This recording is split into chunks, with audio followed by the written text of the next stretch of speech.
Hello guys, welcome to our channel. This is Teja. ప్రస్తుతం మనతో పాటు బెజవాడ కృష్ణ ఉన్నా. నమస్తే బెజవాడ కృష్ణ. నమస్తే అన్న. అసలు కుర్చీ తాతగారికి తమన్ గారు ఎంత అమౌంట్ ఇచ్చారు? ఒక చెక్ రూపంలో దాదాపు ₹1,00,000 వరకు ఇచ్చారని చెప్పేసి అంటున్నారు. కొన్ని ఛానల్స్ అయితే ఒక 5 లక్షల వరకు ఇచ్చారు, బట్టలు కూడా పెట్టారు అంటున్నారు. కానీ అతను మాత్రం 5,000 ఇచ్చారని చెప్పేసి అంటున్నారు. అసలు ఏంటి, ఎంతవరకు వాస్తవాలు ఉన్నాయి ఏంటి? యాక్చువల్గా తమన్ గారు ₹1,00,000 చెక్ ఇచ్చారు. నిజంగా అది వాస్తవం. అది మరి 5,000 అని ఎందుకు చెప్తున్నారో నాకు అదే అర్థం కావట్లా. పాయింట్ పెట్టి అర్థం కావట్లేదు. అంటే ₹1,00,000 చెక్ని మార్చి వీళ్ళకి 5,000 అందించారా, 5,000 అని చెప్పారా? అంటే అలాగే చదువు లేదు కదా, సో ఎవరైనా తీసి అలా ఇచ్చారా అన్న పాయింట్ పెట్టి నేను ఆలోచిస్తున్నా. ఇచ్చింది మాత్రం ₹1,00,000. అది చాలా మంచిగా ట్రీట్ చేశారు ఆయన. బట్టలు కూడా పెట్టారా? జత బట్టలు పెట్టారు. ఇంకా ఇంకేం చేశారు? ఏం చేయలేదు. హీరోని అయితే కలవలేదు, డైరెక్టర్ గారిని కలిశారు, మాట్లాడారు. బాగానే ఉంది ప్రస్తుతానికి అయితే. కానీ ఈ 5,000 అని ఎందుకు వస్తుందా అన్నది అర్థం కావట్లా. ఒక మనిషి దగ్గర తీసుకున్నది చెప్పాలి కదా. ఇప్పుడు వీడియో కంపల్సరీ ఆయనకి వెళ్ళే ఉంటుంది. కొన్ని ఛానల్లో ఆయనే చెప్పడం జరిగింది ₹1,00,000 ఇచ్చారు నాకు అని. కొన్ని ఛానల్లో 5,000 అని ఎందుకు చెప్తున్నాడు అని ఎవరైనా మాట్లాడిస్తున్నారా, ఇలా చెప్పమంటున్నారా ఏంటి అని అనుకుంటున్నాను నేను.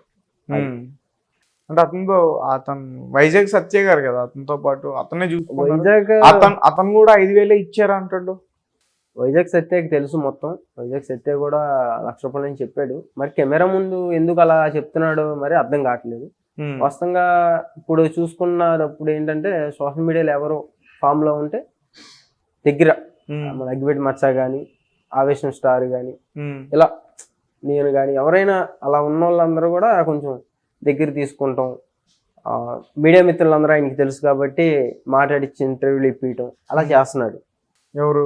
వైజాగ్ సత్య. మరి 5,000 ఎందుకు పాయింట్ పెట్టి ఇలా ఎందుకు తీసుకొచ్చాడా అన్నది నేను మాట్లాడాలి, గట్టిగా మాట్లాడతాను నేను కూడా దాని గురించి. వాళ్ళ కళాభాష వాళ్ళ మిస్సెస్ కూడా 5,000 అని చెప్తుంది. ఆమె వాళ్ళ కొడుకులు 5,000 కాదని వాళ్ళ ఇంట్లో గొడవలు అవుతున్నాయంటే కదా.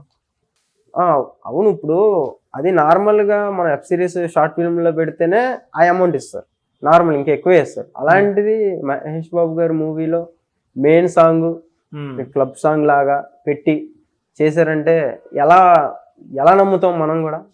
కరెక్ట్ కాదు అది. ఇప్పుడు తమన్ గారు 5,000 ఇచ్చారు అంటే ముందు ఆయన ప్రెస్టేజ్ పోతుంది కదా.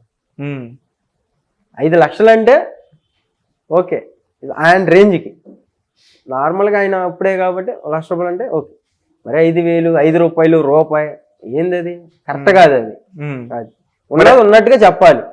అంటే మధ్యలో ఎవరన్నా నొక్కేశారా? అదే జరిగింది. ఎవరు నొక్కేసి ఉంటారు?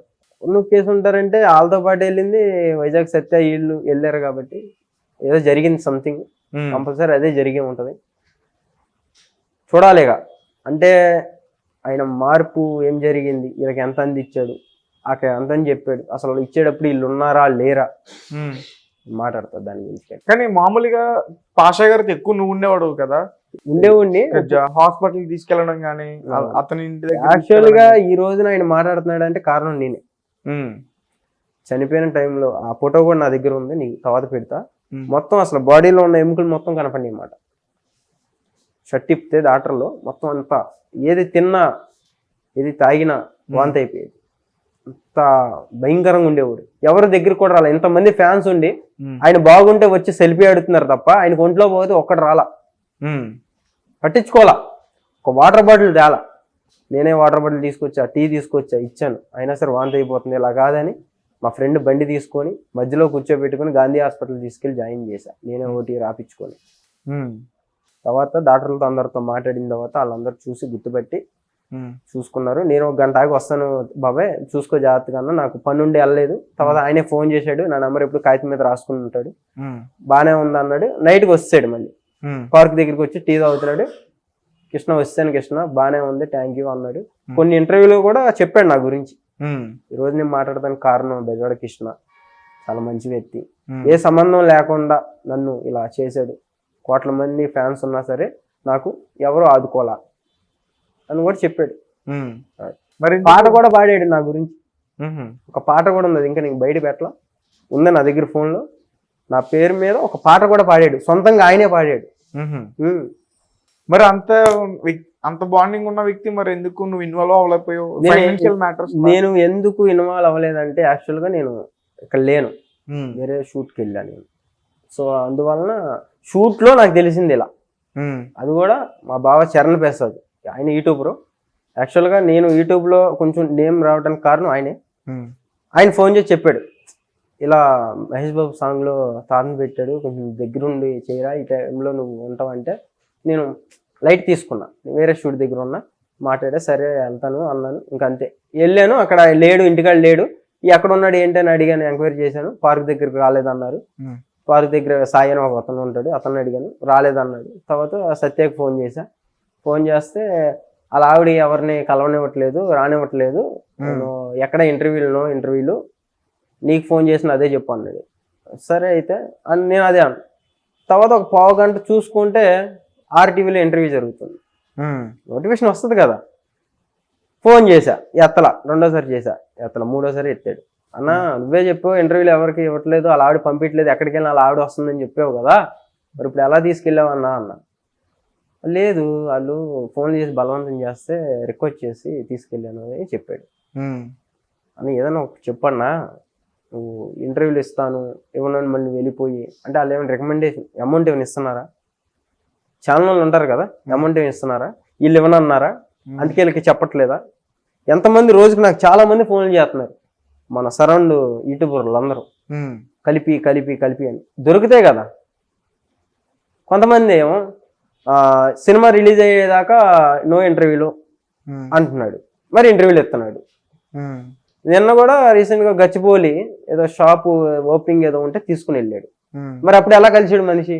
అవన్నీ డబ్బులే ఎక్కడ ఎవరి దగ్గరికి వెళ్తున్నాయి ఇప్పుడు అతను మెయింటైన్ అంటే యాక్చువల్గా ఆయన నాకు చెప్పింది ఏంటంటే, కుర్చీ తాత నాకు 500 ఇస్తున్నాడు. నీకా? నాకు కాదు, కుర్చీ తాతకి. కుర్చీ తాత నాకు పర్సనల్ గా చెప్పే విషయాలు ఇవి. నాకు 500 ఇస్తున్నాడు, ఫుడ్ పెట్టుకుంటున్నాడు, 90 సిగరెట్లు ఇస్తున్నాడు, ఇంకంతే అన్నాడు. ఈయన నాకు చెప్పడం ఏంటంటే, లేదు కృష్ణ, నేను ఇక్కడ నుంచి కారు మాట్లాడుకుంటున్నా, నేనే తీసుకెళ్తున్నా, ఆయనకి ఏం కావాలో అవి చూసుకుంటున్నా, నాకే ఇంకా ఎక్స్ట్రా డబ్బులు అవుతున్నాయి, నేనే ఎదురు పెట్టుకుంటున్నాను, ఆ విషయం ఆయనకి తెలియట్లేదు, ఆయనేమో ఇలా చెప్తున్నాడు జనాలకి అని చెప్తున్నాడు. ఇప్పుడు అసలు మెయిన్ ఆయనకి తెలియకుండా ఈయన చెప్పేయనాలా, ఈయన చెప్పేయనాలా? నువ్వు చెప్పు. నువ్వు ఇంటర్వ్యూ తీసుకునేది ఎవరిది? కుర్చీదార్ది. డబ్బులు ఎవరికి ఇస్తావు? నీకు తీసుకొచ్చే వాళ్ళకి ఇస్తావా, ఈయన కాలభాషకి ఇస్తావా? చెప్పలేం. ఆ టైంలో ఆయనకి ఇవ్వచ్చు, లేకపోతే తీసుకొచ్చే కూడా ఆయన యాక్చువల్గా ఈయనకి ఇవ్వాలి. మీరు ఎవరైతే ఇంటర్వ్యూ తీసుకున్నారో వాళ్ళకి ఇవ్వాలి. కానీ ఇక్కడ పాయింట్ వైడ్ ఏం జరుగుతుంది, తీసుకొచ్చింది ఎవరైతే కాల్ చేసి మాట్లాడారు, ఎవరు ఇంటర్వ్యూకి అప్ చెప్పారు వాళ్ళకి వెళ్తున్నాయి. సో ఈయనకి ఎంత వస్తున్నాయి ఏంటని తెలియట్లా. ఆయన ఇచ్చింది ఈయన తీసుకుంటున్నాడు. ఈయన చెప్పేది ఏంటంటే, నాకు 500 ఇస్తున్నాడు, అంత ఇంటర్వ్యూ చేసుకుంటే 500 ఏంది, అది ఇదని ఈయన నాతో చెప్తున్నాడు. ఏంది బాబాయ్ 500 ఏంది, 1000 రూపాయలు ఇచ్చారంట కదా. నాకు స్క్రీన్ షాట్ కూడా చూపించాడు వైజాగ్ సత్య. నువ్వేంది 500 అంటున్నావు అంటే, లేదు నాకు 500 ఇచ్చాడు, 500 కూడా నా దగ్గర పోయినాయి, వీళ్ళే తీసేసుకున్నాడు, వైజాగ్ సత్య వాళ్ళు వీళ్ళే తీసేసుకున్నారు అని గోల చేశాడు నీ దగ్గర, నా దగ్గర. ఆ రోజున మళ్ళీ వెళ్ళిపోయిన తర్వాత ఇలా ఉప్పలపల్లి వీళ్ళందరూ ఉన్నారు ఇంట్లో రూమ్ లో, వెళ్ళా నేను. ఫోన్ చేస్తే వైజాగ్ సత్య ఇక్కడ గోల్ చేస్తున్నాడు రారా అంటే, ఏమంటే బండి వేసుకుని వెళ్ళా. ఏంటంటే 1000 రూపాయలు ఇచ్చాడంట వైజాగ్ సత్య, 300 తాగాడంట, 800 పోగొట్టుకున్నాడంట. గోల చేశాడు. గోల చేస్తుంటే అద్దుకున్న వాళ్ళు కదా, ఊరుకోరుగా పక్కన వీళ్ళందరూ ఫోన్ చేస్తే నేను వెళ్ళి తీసుకొని వచ్చా, పార్క్ దగ్గర తీసుకొచ్చా, టీ ఇప్పించా, తాగాడు. అప్పుడు చెప్తున్నాడు, నాకు 1000 రూపాయలు ఇచ్చారు, 800 వీళ్ళు తీసేసుకున్నారు, నా దగ్గర తెప్పించారు, అన్నం తిన్నా పడుకున్నా, జేబులో తీసేసుకున్నారు, లేవు అంటున్నాడు. నువ్వు నిజం చెప్పు, నీ దగ్గర ఎందుకు తీసుకుంటారు, నువ్వే కుర్చీ మడత పెట్టి అందరినీ వేస్తాను అంటున్నావు, డైలాగులు వేస్తున్నావు, నీ దగ్గర ఎవరు డబ్బులు తీసుకుంటాడు అది అని గట్టిగా అడిగితే, లేదు నేను 300 తాగా, 200 ఎవరికో ఇచ్చా, కనమ డబ్బులు లేవు పోయినాయి అంటున్నాడు. 2 మాటలు ఈయన మాట్లాడుతున్నాడు. ఇంకా ఏం చేసా, వైజాగ్ సత్యకి ఫోన్ చేసా, లైన్లోనే ఉన్నాడు, ఈయన మాట్లాడుతున్నాడు. ఈయనకి ఫోన్ చేసినట్టు ఈయనకి తెలియదు, ఈయన చెప్పే వేరే ఉంది, ఈయన చెప్పేది వేరే, అసలు సంబంధం లేదు అసలు. ఈయనేమో నేను 1000 రూపాయలు ఇచ్చాను, ఇంకా మొత్తం ఖర్చు పెట్టేసుకున్నాడు, ఆయన దగ్గర ఇంకా డబ్బులు ఏమి లేవు అంటాడు. ఉమ్, ఈయనేమో లేదు నేను చిల్లర ఏమి తీసుకొచ్చాను, ఉప్పల పాలకి స్పూట్స్ కూడా తీసుకొచ్చాను నేను కవర్లో, ఉహు, నాకేమో అంత ఎక్కువ అయిపోయిందా ఉమ్, అని నన్ను అంటున్నాడు. బాబు పద వెళ్దాం పద వైజాగ్ సత్య దగ్గరికి అంటే ఆయన స్క్రీన్ షాట్ చూపిస్తున్నాడు. ఉమ్. పప్పు టీవీ యాంకర్ ఉన్నాడు కదా, ఉమ్. అతను 1000 రూపాయలు కొట్టింది నాకు స్క్రీన్ షాట్. ఇప్పుడు తమన్ గారు ₹1,00,000 చెక్ ఇచ్చారా, లేకపోతే ఒక సీల్ కవర్ లో 5,000 క్యాష్ ఇచ్చారా? ₹1,00,000 చెక్ ఇచ్చారు పక్కా. పక్కా. మరి ఇప్పుడు ఇంత వైరల్ అవుతున్న వాళ్ళ టీమ్మేట్స్ ఎవరు అడగలేదా? తమన్ గారి టీమ్స్ ఉంటాయి కదా. అంటే ఇప్పుడు ₹1,00,000కి 2,00,000కి 3,00,000కి ఆయన బయటపడే మనిషిదే కాదు, నథింగ్ అసలు ఆయనకున్న వాల్యూకి. ఎందుకులే వాళ్ళు ఏమనుకుంటారంటే ఏదో చెప్పుకుంటున్నారు, ఏదో ఫామ్ అవ్వాలి సోషల్ మీడియాలో అనుకుంటాడు తప్ప దానికి దీనికి వచ్చి పాయింట్ వైడ్గా కెమెరా ముందుకు వచ్చి నేను ఇంత ఇచ్చాను, వీళ్ళు ఇంత స్ప్రెడ్ చేస్తున్నారు కరెక్ట్ కాదని మాట్లాడే వ్యక్తి అయితే కాదు. అది ఓకే, అది తీసుకెళ్లే వాళ్ళ దగ్గర ఉండాలి. మరి ₹1,00,000 ఏమైపోయినట్టు? ఇప్పుడు ఏమైపోయి ఫ్యామిలీ పరిస్థితి కూడా బాగాలేదు, ఆయనకి ఆరోగ్యం బాలేదు. కూడా బాగాలేదు. అసలు బాగాలేదు. వాళ్ళ ఆవిడ కూడా 5,000 ఇచ్చారు అన్న నాకు అక్కడ దప్పడి గట్టిగా ఆలోచించా. పార్క్ దగ్గర కొన్ని ఇంటర్వ్యూల్లో అడిగితే ₹1,00,000 అని చెప్పాడు మాకు. కుర్చీ తాతే ₹1,00,000 అని చెప్పాడు, మంచిగా ట్రీట్ చేశాడని చెప్పాడు. ఇప్పుడు ఏంటి మరి వాళ్ళ ఆవిడ 5,000 అని చెప్తుంది? 95,000 ఎవరు తీసుకున్నారు? ఆ ముగ్గురు కొడుకులు కూడా దాని గురించి డిస్కషన్ చేసుకున్నారంట కదా. గొడవలు కూడా అవుతున్నాయి ఆల్రెడీ. యాక్చువల్గా ఆయన బయటికి కూడా రానివ్వట్లా. ఎక్కడక ఇప్పుడు ప్రెసిడెంట్ ఎక్కడ ఇంటర్వ్యూ జరిగినా సరే వాళ్ళ ఆవిడని తీసుకుని వెళ్తున్నాడు. మనిషి మీద ఒక నమ్మకం ఉంటుంది అన్న, ఆ నమ్మకం ఉన్నంత సేపే. పోయిందనుకో కథం. నువ్వు ఎంత పెట్టు, బిర్యానీలు పెట్టు, మందు పోయి సిగరెట్లు, మనిషి మీద ఒక నమ్మకం ఉంటుంది, అది నిలబెట్టుకోవాలా. నిలబెట్టుకోకపోతే ఇంకెంతే. ఎంత సోషల్ మీడియాలో పేరున్నా ఏదున్నా సరే జీరోకి వచ్చేస్తారు మనిషి. ఇందాక ఏదో అంటున్నావు వైజాగ్ సత్య ఏంటి అగ్గిపెట్టి మచ్చ. వైజాగ్ సత్య ఇప్పుడు ఎలా అంటే అతను ఇక్కడ ఉంటున్నాడు, వాళ్ళు సెలబ్రిటీస్ ఎవరైతే ఉన్నారో యూట్యూబ్లో వాళ్ళని కాంట్రాక్ట్స్ ఉంటాయి, ఉప్పలపాలు కానీ వీళ్ళందరూ దేవసేన మొత్తం వీళ్ళందరూ కాంట్రాక్ట్స్ ఉంటాయి, మాట్లాడతాడు. ఈయనకి సోషల్ మీడియాలో పెద్ద పెద్దలు తెలుసు కదా, మీడియా వీళ్ళందరూ నెంబర్లు ఉంటాయి, ఇలా పలానా మనిషి వచ్చాడు ఇంటర్వ్యూ కావాలా, అమౌంట్ పక్కన పెట్టు, అసలు ఇచ్చేది ఏముందో మనకు తెలియదు, అది బయటకు కూడా రాదు. మాట్లాడిస్తాడు, ఇంటర్వ్యూ చేయించుకుంటాడు, పక్కన ఈయన కూర్చుంటాడు, 100% కూర్చుంటాడు. ఎవరైనా సరే ఎవరు ఇంటర్వ్యూ తీసుకెళ్ళినా ఆయన కంపల్సరీ ఉంటాడు. వాట్సాప్ స్టేటస్లో పెడతాడు, స్టేటస్ పెట్టాడు, ఆల్రెడీ నిన్నంటది కూడా పెట్టాడు, మీది దిగింది కూడా పెట్టాడు. నిన్న ఇంటర్వ్యూ చేసింది నువ్వు, ముగ్గురు కలిసి నుంచి ఫోటో దిగారు కదా, అది కూడా పెట్టాడు నాకు. నేను లవ్ సింబల్ పెట్టి ఓకే అని పెట్టా, థ్యాంక్ యూ అన్నాడు, అయిపోయింది. అట్లా ఎవరి దగ్గరికి తీసుకెళ్ళినా సరే మనోడు కంపల్సరీ ఉంటాడు. అంటే మనోడు కనపడాలి. అంటే ఆ ఒక పర్సన్కి ఏమర్థమైందంటే వైజాగ్ సత్య అని కాంటాక్ట్ అయితే మనకి మీడియాలో అయిపోతుంది, అందరి దగ్గర తీసుకెళ్తాడు. ఆ గుర్తింపు ఆ మైండ్ సెట్తో ఆడేసుకుంటున్నాడు. అది ఎవరు ఆడేసుకుంటున్నారు? వైజాగ్ సత్య గారు. ఎవరిని? జనాలని, ఇంకెవరిని? సోషల్ మీడియాలో ఎవరు ఫేమ్ ఉంటే వాళ్ళు. ఓకే, అది ఆడేసుకుంటున్నాడా లేకపోతే? ఆడేసుకుంటున్నాడు, ఇటు దాని ఆట మొదలు పెడుతున్నాడు. మొత్తం బిగినింగ్ చివర మొత్తం అన్ని ఆయనే ఆల్మోస్ట్ చేసేది. అది అదే ఒక దొరికిద్ది, ఎప్పుడో దొరికినప్పుడు లాగుతాం, అంతవరకు కామ్గా ఉంటాం. ఇప్పుడు ఇది ఒకటి వచ్చింది, రేపు ఇంకోటి వస్తుంది కంపల్సరీ, రాకుండా ఉండదు. అప్పుడు ఇంకా నీకే నేను ఇస్తా, ప్రూఫ్తో సహా ఇస్తా, ఇది పరిస్థితి అని. కానీ మరి ఇప్పుడు ₹1,00,000 ఏమైనట్టు?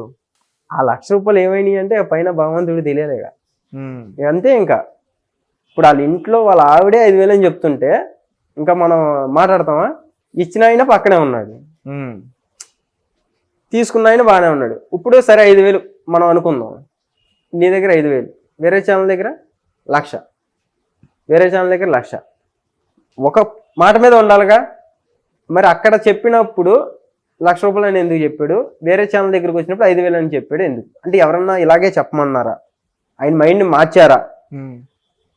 లేకపోతే ₹1,00,000 ఇచ్చినట్టు బయటికి తెలియకుండా డబ్బులు ఏమైనా నొక్కేద్దామని ప్లానా?